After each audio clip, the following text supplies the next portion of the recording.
स्वामी समर्थ. जय जय स्वामी समर्थ. अनुभव क्रमांक 127. बाबासाहेब जाधव. बाबासाहेब जाधव म्हणून सरकारी मानकरी होते. त्यास संतान नव्हते. कुटुंब वारल्यावर दुसरे लग्न करण्याबद्दल त्यांनी श्रींजवळ आज्ञा मागितली.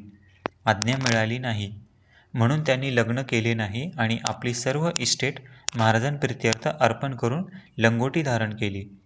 त्यांना संस्थानातून 10 रुपये पेन्शन होती. असो, एक वेळ श्री स्वामी समर्थांची स्वारी सरकारवाड्याजवळ लडखान्यात होती. दुपारी 12 वाजता बाबासाहेबास म्हणाले, कुंभार, तुझे नावाची चिठ्ठी आली आहे. महाराज त्यास कुंभार म्हणून हाक मारीत. श्रीस वाक्य ऐकताच ते घाबरले आणि त्यास अक्राळ विक्राळ काळ पुरुष दिसू लागला.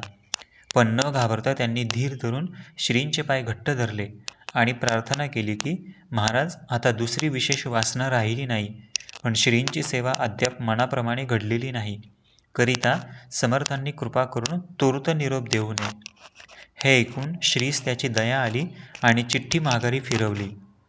समोर एक मोठा जंगी बैल उभा होता. त्याचकडे हात करून, जा बैलाकडे, असे महाराजांनी म्हणताच बैल धाडकन जमिनीवर पडून गतप्राण झाला. बाबासाहेबास मोठा आनंद झाला. श्री स्वामी समर्थ.